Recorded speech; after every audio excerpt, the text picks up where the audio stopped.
cerebral. Qualquer dúvida, vocês me perguntem. O que eu souber, eu respondo. O que eu não souber, eu pesquiso e falo com vocês depois. Chegou uma mensagem? Não. Bom, vamos começar por uma introdução. Por mais que o encéfalo, né, ele seja muito leve no nosso corpo, ele representa 2% do peso corporal, ele demanda de muitos nutrientes. Como está aqui no slide, 15% do suprimento sanguíneo cardíaco vai para o encéfalo e 20% do oxigênio utilizado pelo corpo inteiro vai para lá. Outro dado importante que mostra o quanto que o nosso encéfalo precisa de sangue é o volume que vai para lá, né? Cerca de 750 ml a 1 litro de sangue por minuto passam pelo encéfalo. Então, a gente precisa de bastante sangue para as nossas atividades cerebrais.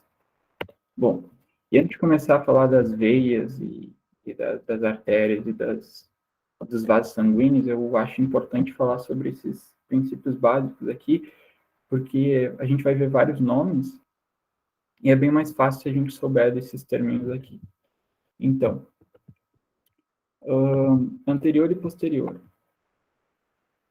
Considerando, por exemplo, que a face da pessoa está aqui e os olhos estão aqui, tudo que tiver mais para cá, para frente da pessoa, como a gente fala, a gente vai chamar de anterior. Então, um ponto aqui no cérebro vai estar anterior a esse outro ponto aqui que eu fiz.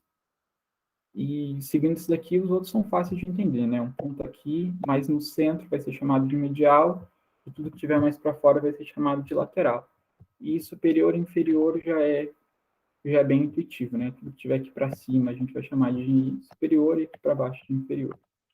Agora, falando dos vasos sanguíneos em si, duas artérias vão dar o oxigênio, os nutrientes para o cérebro, duas artérias principais. A artéria carótida interna e a artéria vertebral. Bom, começando pela artéria vertebral, ela é essa daqui que eu vou pintar de azul. Existe a direita e existe... Bom, deixa eu diminuir aqui a...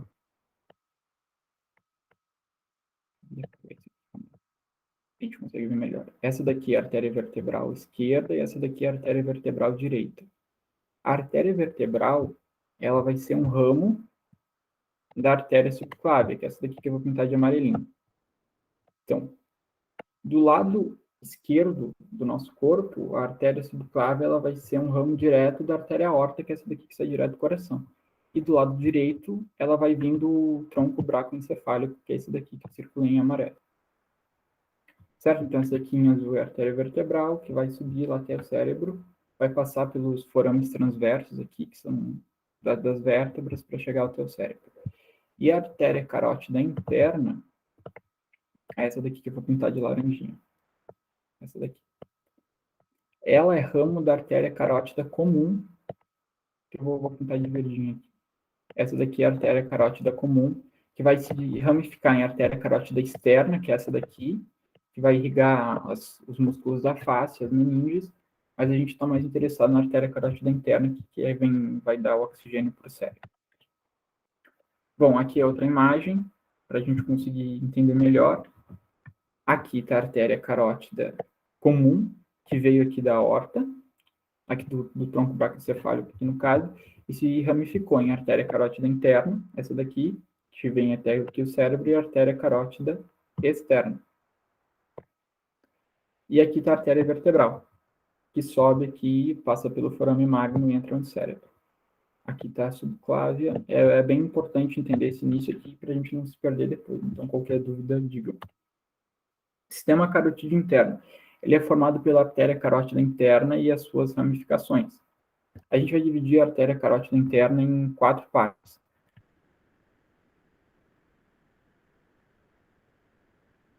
A parte cervical, que é essa parte aqui que vai ascender pelo pescoço.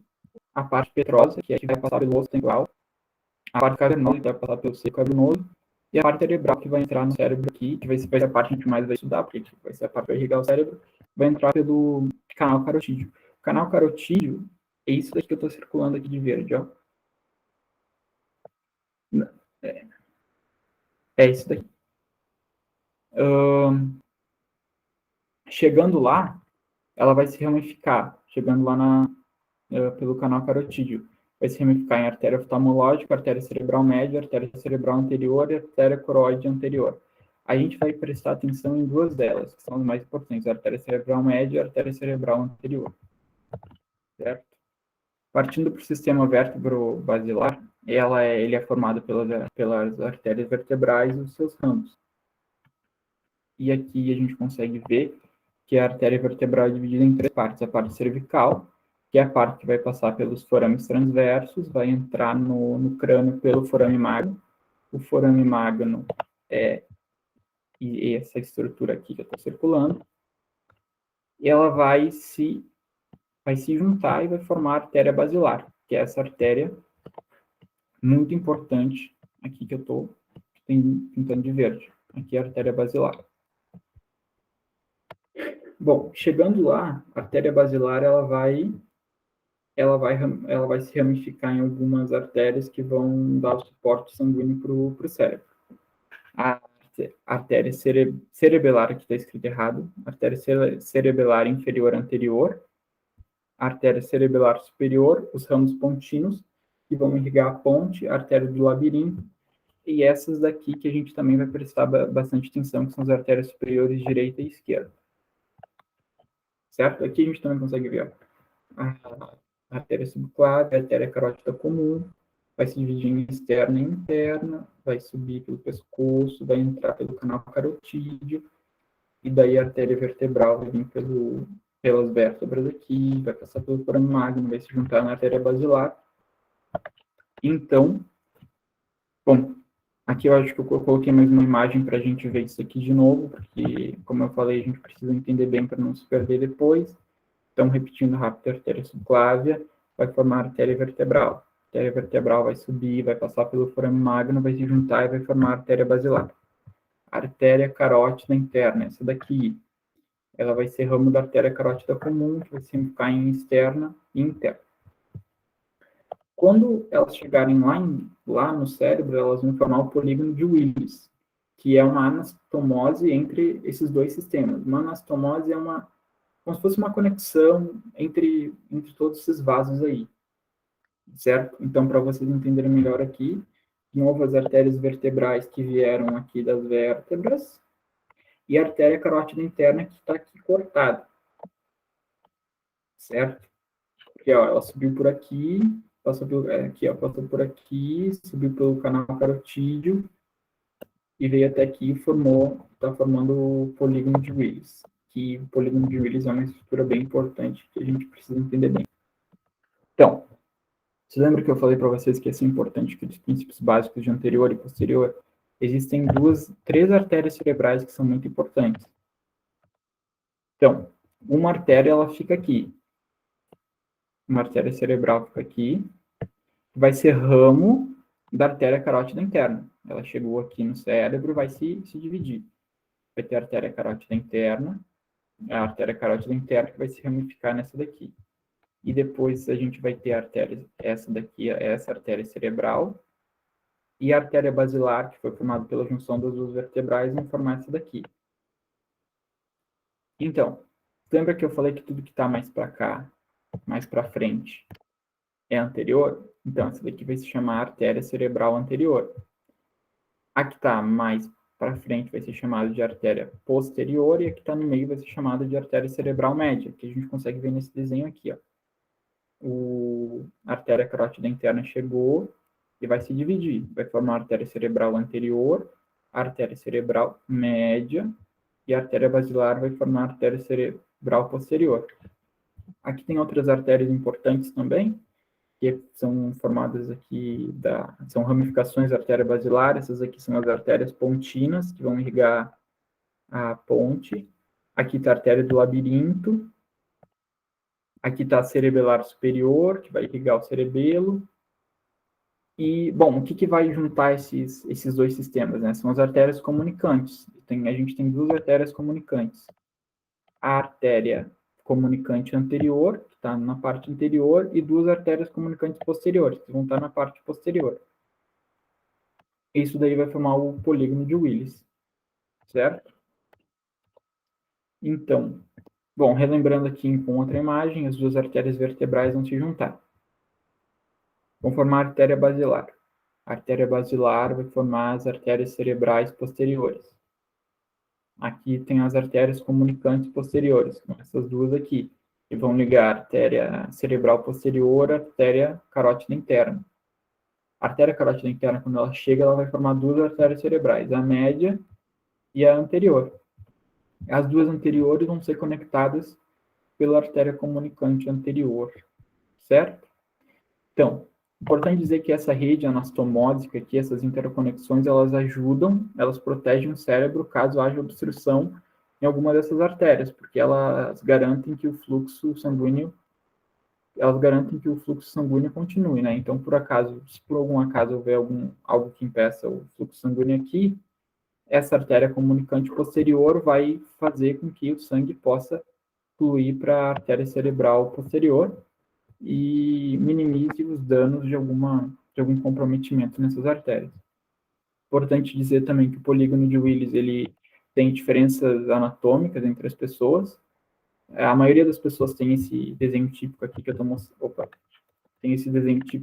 mostrando, mas algumas podem não ter alguma artéria comunicante, podem ter uma artéria vertebral maior, outra menor, enfim, esses aqui são alguns formatos que são encontrados, o típico é esse daqui, mas esses formatos aqui podem levar, talvez, a maiores chances de algum AVC. De novo, aqui o polígono de Willis, para a gente conseguir fixar bem, né?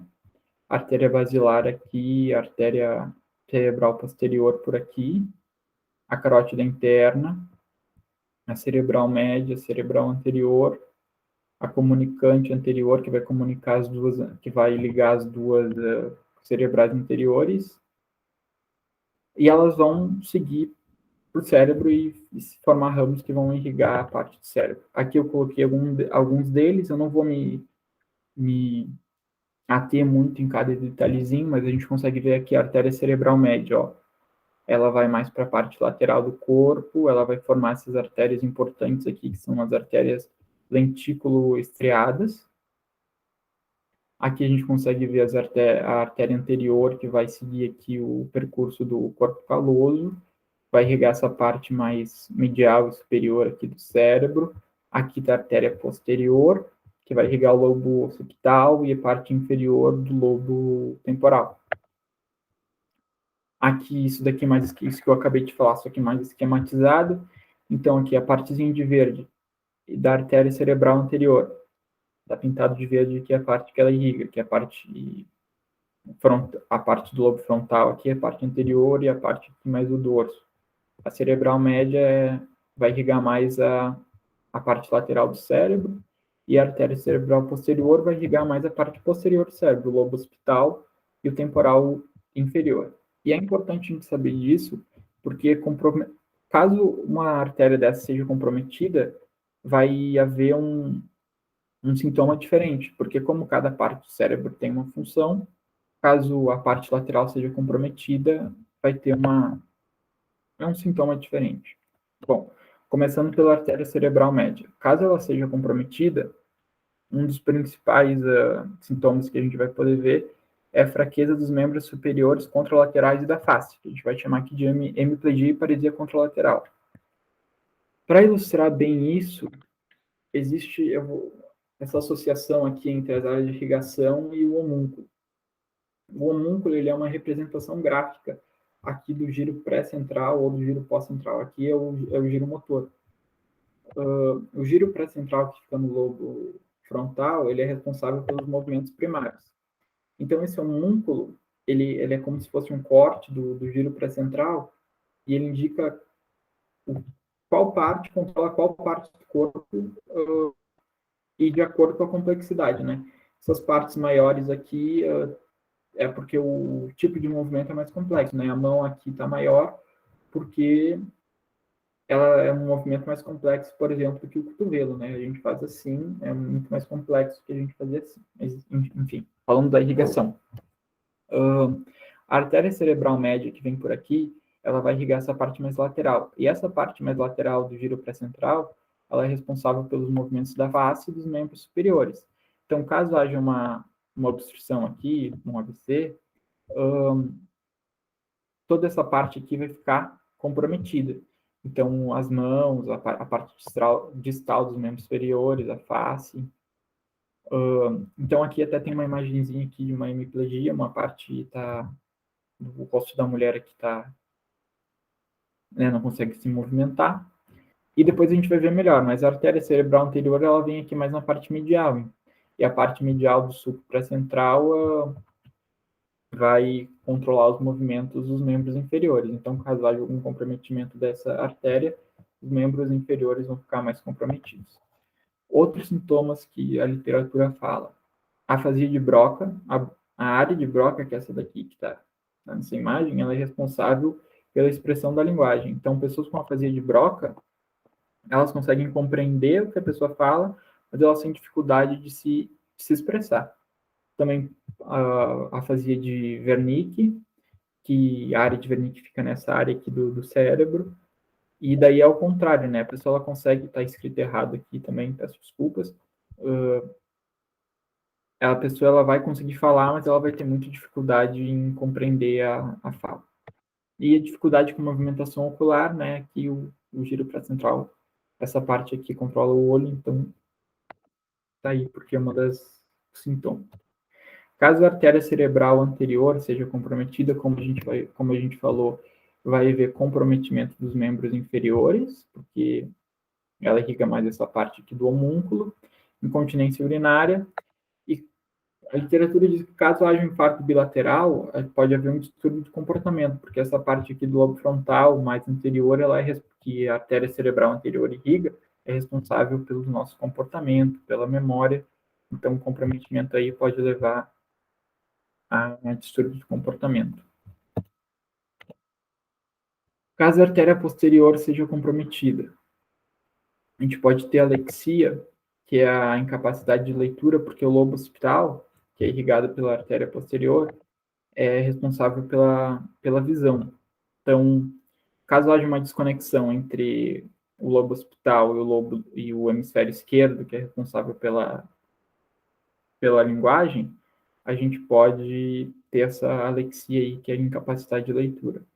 Síndrome de Anton, ou agnosia visual, que é quando o paciente torna-se incapaz de reconhecer que ele não pode ver, né, já que o lobo occipital é responsável pela visão, e prosopagnosia, que o giro fusiforme aqui, que também é irrigado pela artéria cerebral posterior, que é aqui parte do lobo temporal, ele é responsável pelo reconhecimento. Então, prosopagnosia é a incapacidade de reconhecer rostos, porque o giro fusiforme poderia ficar sem suprimento de oxigênio. Bom, agora que a gente já falou de como que o sangue chega no cérebro, a gente vai ter que falar como que ele sai do cérebro. Essa parte aqui eu não vou me ater muito, né? Mas falando aqui, as veias e os seios são responsáveis por drenar o sangue venoso do cérebro. Falando dos seios venosos, existem alguns importantes que eu quero ressaltar aqui. O seio sagital superior, que é esse grandão aqui, ó, que percorre toda a parte superior do cérebro. Aqui. O seio sagital inferior, né? O superior porque está mais acima, o inferior porque está mais abaixo. Esse daqui. O seio reto, que é importante. Vou colocar aqui, cadê o seio? Cadê? Seio reto aqui. O seio occipital,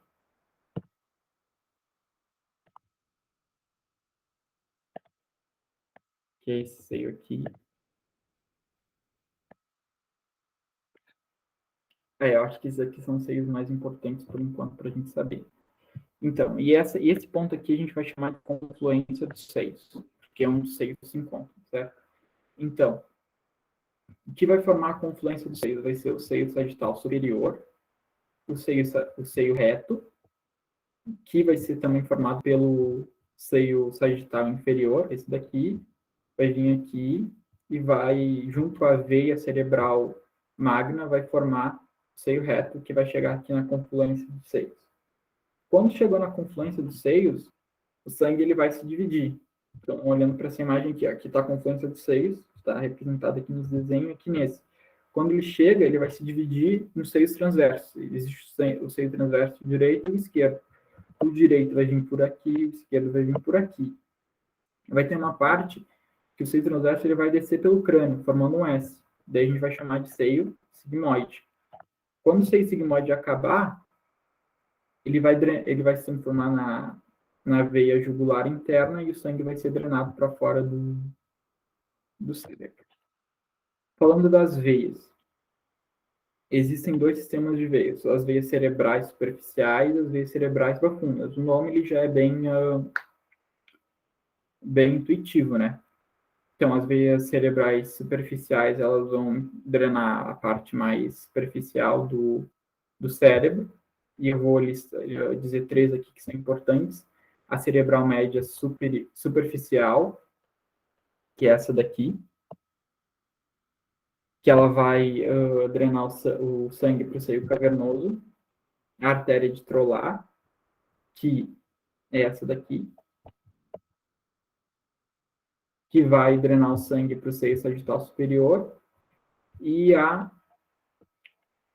de Labé, que vai levar até o seio transverso. Então, essas aqui são três veias importantes que vão drenar o sangue da parte superficial do corpo. Né? Essa veia aqui de Labé, ela vai aqui para o seio transverso, que é esse seio aqui, ó. Então, ela vai desembocar aqui. E a superficial média aqui, ela vai vir para o seio sagital superior, que é essa parte aqui, que vai vir depois para a confluência, vai fazer o caminho que eu falei, seio transverso, sigmoide e jugular interno. Aqui tem uma imagem que a gente consegue ver todas essas estruturas importantes que eu acabei de falar. O seio sagital superior aqui o seio reto, aqui a confluência dos seios, o seio transverso, que vai se transformar aqui no seio sigmoide, depois vai drenar para a veia jugular interna. Aqui a veia magna, esqueci de falar da veia magna, aqui das veias profundas, né? Bom, essas veias profundas, elas vão drenar o sangue da parte mais profunda do cérebro. Três importantes. As cerebrais internas, que são essas aqui que eu estou pintando. A de Rosenwald, que vem da direita e vem da esquerda, e vai formar a veia magna. A veia magna, ela vai ser uma tributária aqui do seio reto. Então, ela vai vir por aqui, não dá para ver nesse... Ah, não dá para ver sim aqui. Essa veia aqui, ó, vai vir aqui no seio reto. Então, o seio sagital inferior e a veia magna vão vir aqui no seio reto e depois vai vir para a confluência dos seios. E nessa imagem aqui, a gente consegue ver a veia cerebral magna, as veias cerebrais internas que vão formar a magna, vão desembocar aqui no seio reto, vão para a confluência dos seios, vai para... Bom, daí vai fazer o caminho que eu acabei de falar, transverso, sigmoide e a jugular interna, vai para o coração manda para o pulmão, depois vai para o coração de volta e faz todo o caminho arterial que eu acabei de falar. Bom, era isso que eu tinha para falar. Obrigado pela atenção. Alguém tem alguma dúvida? Algo que não ficou muito bem explicado? Espero que vocês tenham conseguido entender.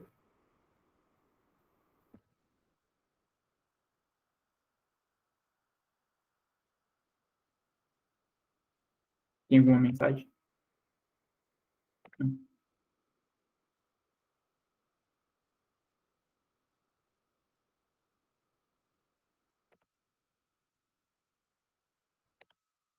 Pedro?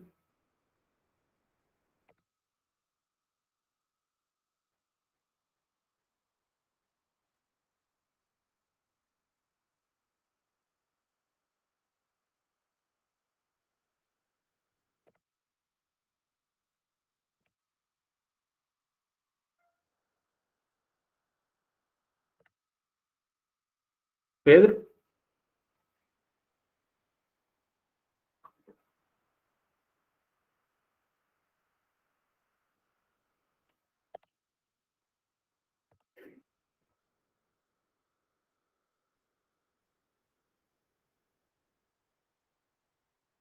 Acho que...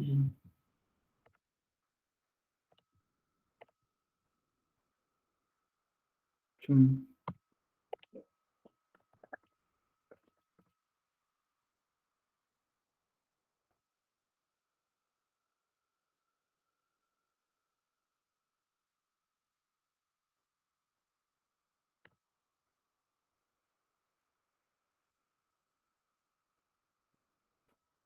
por nada, mano. Deu para entender direitinho?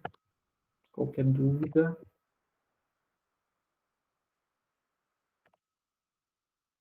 Que bom.